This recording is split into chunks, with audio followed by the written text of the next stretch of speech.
வணக்கம். செல்வகுமாரின் நீண்டகால வானிலை ஆய்வறிக்கை 2026 ஆகஸ்ட் 17 திங்கட்கிழமை அதிகாலை நிலவர வானிலை ஆய்வறிக்கை, நீண்டகால ஆய்வறிக்கை. அதிகாரப்பூர்வ வானிலை அறிக்கைக்கும் இந்திய வானிலை ஆராய்ச்சித்துறை அறிக்கையை பார்க்கப்போம். நல்லா புரிஞ்சுக்கிங்க.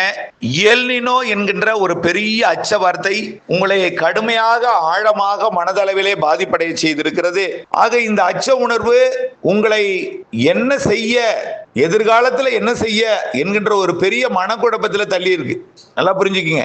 எல் நினோ என்பது இருக்கு, அதுல எந்த பிரச்சனையும் இல்ல. ஆனால் பெயர்கள் எல்லாமே அச்சுறுத்தும் வகையில இருக்கு.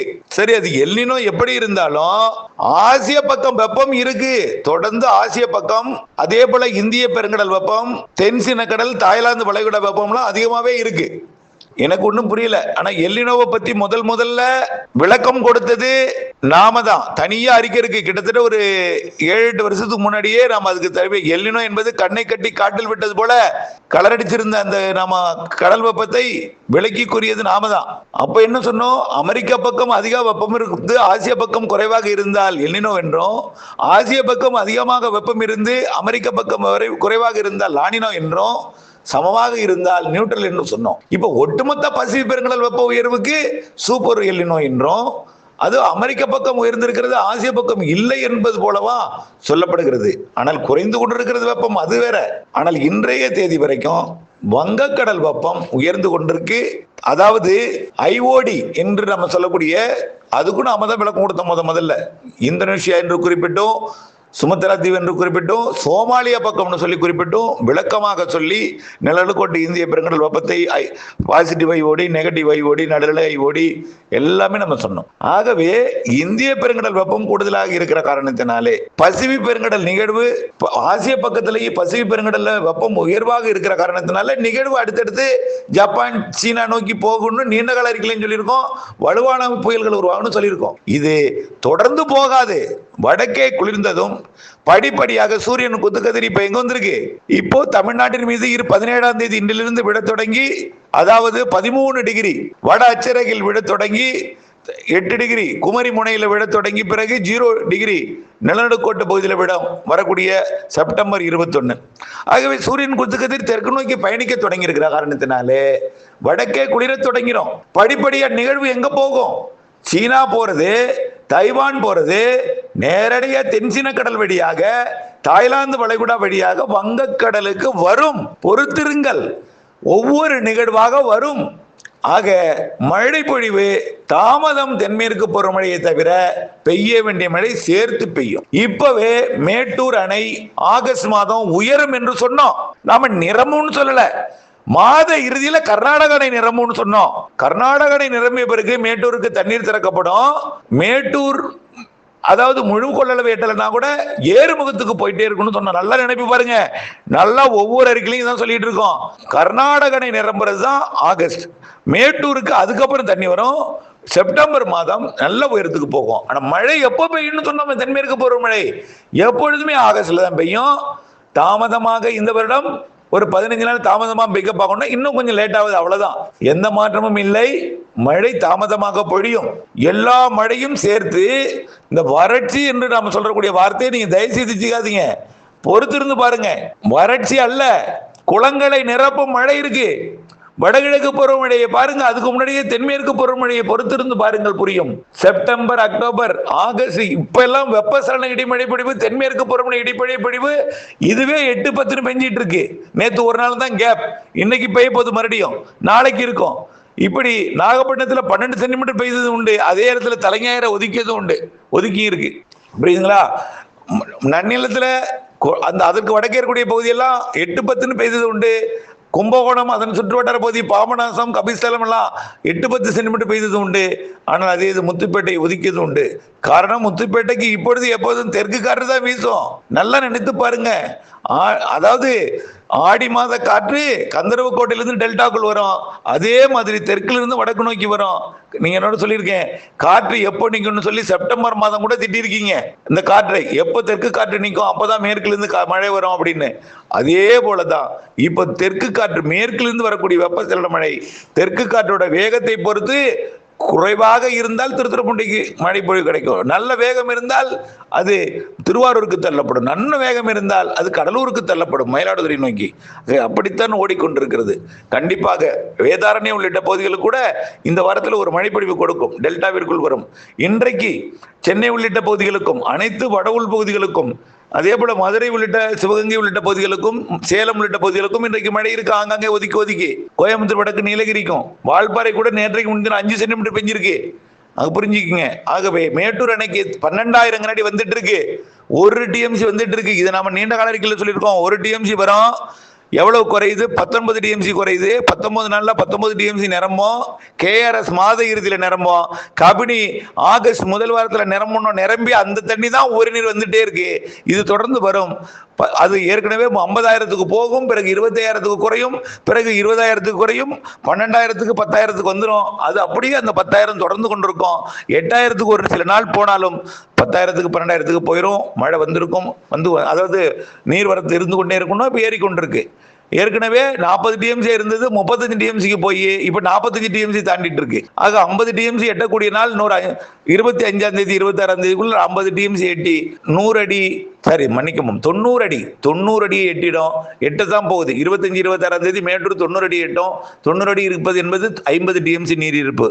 94 டிஎம்சிக்கு 50 டிஎம்சி, இன்னொரு 40 டிஎம்சி இருந்தால் நிரம்பிடும். ஆனால் 40 டிஎம்சி கண்டிப்பா கிடைக்கும். எப்போ? September October.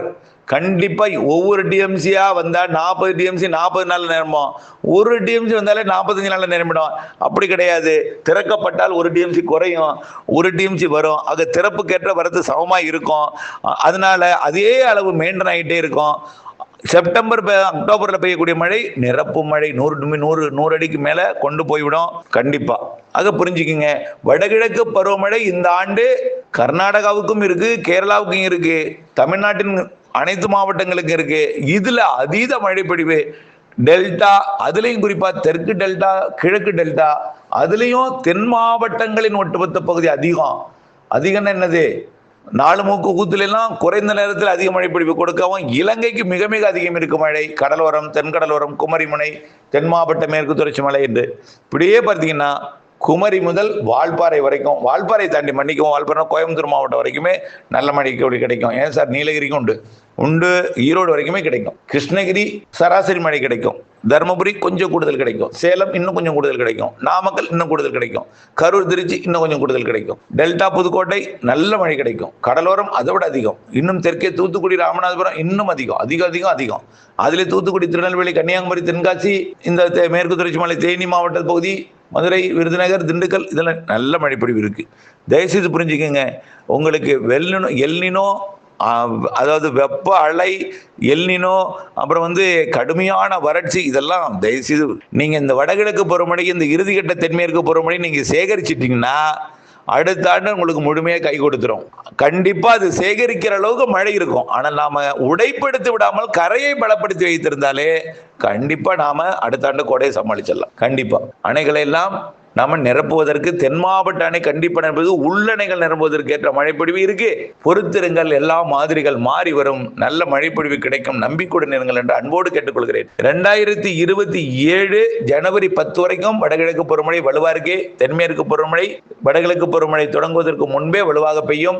முன்பு வடகிழக்கு பருவமழை மாதிரி பெய்யும். அதே போல பார்த்தீங்கன்னா செப்டம்பர் அக்டோபர் வலுவா பெய்யும். அதே போல பார்த்தீங்கன்னா இந்த மாத இறுதி வரைக்கும் வெப்ப சலனத்தின் கூடிய தென்மேற்கு பருவமழையும் பெய்யும். உள் மாவட்டங்களில் சராசரி கூடுதல் மழைப்பொழிவு கொடுக்கும். இப்பவே சராசரி கூடுதல் தான் இருக்கு. சராசரி கூடுதல் ஆகிட்டு இருக்கு, பெய்யும். அதே போல 2027 மே வரைக்கும் தான் இந்த எல்னினோங்கிற பேச்சு. அப்புறம்லாம் கிடையாது. அதனாலதான் கோடை வரைக்கும் கொஞ்சம் மிரட்டல்லாம் இருக்கும், வெப்பம்லாம் அதிகமா இருக்கும். கோடை கொஞ்சம் வெப்பம் அதிகமாக தான் இருக்கும். ஆனால் கோடை இறுதி பருவமழை சாதகம் எல்லா செட்டிங்கும் அப்படியே மாறி 2027 தென்மேற்கு வடகிழக்கு, இப்ப சொல்லிட்ட நீண்டகால அறிக்கை ஓரளவுக்கு தெளிவடைந்திருக்கிறது. தென்மேற்கு வடகிழக்கு லானினோ மாறிடும். கண்டிப்பா நல்ல மழை. வங்கக்கடல் வெப்பம், அரபிக்கடல் வெப்பம் எல்லாமே கொஞ்சம் அதிகரிக்க வாய்ப்பு இருக்கிறது. வரக்கூடிய கோடையில கண்டிப்பா இந்த கோடை வெப்பம் அதிகரிக்கும் பொழுது, கடல் வெப்பம் உயரும் பொழுது, நீரோட்டங்கள் திசை மாறும் பொழுது எல்லாமே கண்டிப்பா எல்னினோ என்பது லானினா வெப்புக்கு மாறும் பொழுது கண்டிப்பா நிகழ்வு எல்லாமே 2027 எல்லோரும் ஒரே கருத்தாக சொல்லும் அளவிற்கு நான் மட்டும்தான் இப்ப மழை பெய்யும் சொல்லிட்டு இருக்கோம். அப்புறம் எல்லோரும் ஒரே கருத்தாக 2027 2 பருவமழையும் நன்றாக பெய்யும் என்று சொல்லும் அளவிற்கு மாறிவிடும். தயவுசெய்து கொஞ்சம் நாம் மனதை வச்சு கொஞ்சம் தைரியமா வச்சுக்கணும். வரக்கூடிய காலத்துல கொஞ்சம் அச்சுறுத்தல், வெயில்லாம் பார்க்கும்போது கொஞ்சம் கவலை அளிக்குமே இருக்கும். சூரியன் குத்துக்கதிர் வந்துட்டு இருக்கு. இப்போ திருவள்ளூருக்கு வந்திருக்கு, அப்படியே சென்னைக்கு வரும், காஞ்சிபுரம், செங்கல்பட்டு, இப்படி விழுப்புரம், கடலூர், அப்படியே கொஞ்சமாக தெற்கு நோக்கி வந்து செப்டம்பர் 2 குமரிமுனைக்கு போய் செப்டம்பர் 3 குமரி கடல்ல விழுந்து செப்டம்பர் 21 நிலநடுக்கோட்டுக்கு போகிற வழித்தடத்துல சூரியன் குத்துக்கதிர் வர்றதுனால வெயில் அதிகமா இருக்கும். இது தென்மேற்கு பருவமழை இருந்தா அது தெரியாது, தென்மேற்கு பருவமழைனால தெரியுது. தயவுசெய்து வெப்பம் ஒரே நாள் பாருங்களேன், பத்திரிகை செய்தியெல்லாம் திடீரென்று சரிந்தது ஒகேனக்கல் நீர்வரத்து, நேற்று செய்தி. இன்னைக்கு திடீரென்று அதிகரித்தது ஒகேனக்கல் நீர்வரத்து, இப்ப பரிசல் ஓட்ட தடை, இதெல்லாம் ஒரு செய்தி ஓடிட்டு இருக்கு பாருங்க. ஒரு நாள் இல்லைங்கிறாங்க, ஒரு நாள் இருக்குங்கிறாங்க. புரியணும். இல்லைன்னு சொல்லும் பொழுது கர்நாடகாவில் தண்ணி திறந்துட்டு இருக்காங்களே, அது வரும்னு சொன்னா விவசாயிகள் கொஞ்சம் மகிழ்ச்சியா இருக்கும். இங்க இல்லைங்கும் பொழுது கர்நாடகாவில் 12,000 தண்ணி திறந்துட்டு இருக்காங்களே, அது வரும்ங்கிறது. ஒரு நாள் 5,000 கனடியா 8,000 கனடியா மாறும் பொழுது அன்னைக்கு வராது. அடுத்த நாள் 9,000 மாற்றும் போது கொஞ்சம் கூடும். இப்போ 8,000 கனடி 12,000 கனடியா மாறி இருக்கும் பொழுது நல்லாவே வரும் அப்படிங்கிறத நம்ம போடணும். தயவுசெய்து மனசு, விவசாயிகள் மனசு அச்சம் இல்லாமல் புரியும்படியான ஒரு தகவலை நாம் கண்டிப்பாக வழங்கிட்டு இருக்கோம். தொடர்ந்து நீங்கள் இணைந்திருங்கள், நம்பிக்கையுடன் இருங்கள் என்று அன்போடு கேட்டுக்கொள்கிறேன். தயவு செய்து இந்த கவலை எனக்கு கைபேசியாக மாறுகிறது வருது, தயவு செய்து கொஞ்சம் குறைச்சிங்க. நிச்சயம் நம்பிக்கையோடு இருங்க. நான் குண்டடத்துக்கு மழை பெய்யும் நான் இப்போ சொல்லவே இல்லை. குண்டடத்துக்குலாம் செப்டம்பர் மழை இருக்கு. நான் நல்லா புரிஞ்சுங்க. குண்டடம்னு சொல்றேன்னா அங்கிருந்து தவறான வார்த்தை அங்கிருந்து வந்திருக்குது, மனவேதனைப்படுத்தும் வார்த்தை. ஆகவே தயவுசெய்து புரிஞ்சுக்குங்க. எவ்வளவு பிரச்சனைக்குரிய பகுதி குண்டடம், பெரியப்பட்டி, பதப்பம்பட்டி, உப்பார் அணைக்கட்டு பகுதியெல்லாம் அங்கேயும் மழை உண்டுன்னு தான் சொல்லிட்டு இருக்கோம். அது இன்னைக்கு நாள் இப்போ இல்லைன்னு சொல்லிட்டு இருக்கோம். பெய்யும் வாய்ப்பு இப்போ குறைவு. அடுத்து செப்டம்பர், எப்போதும் செப்டம்பர் தான் பெய்யும். சூரியன் குத்துக்கதிர் வந்து தெற்கு நோக்கி நகர்ந்த பிறகுதான் அந்த இடத்துல பெய்யும் என்பதையும் தெரியப்படுத்த விரும்புகிறேன். இணைந்திருங்கள். நன்றி.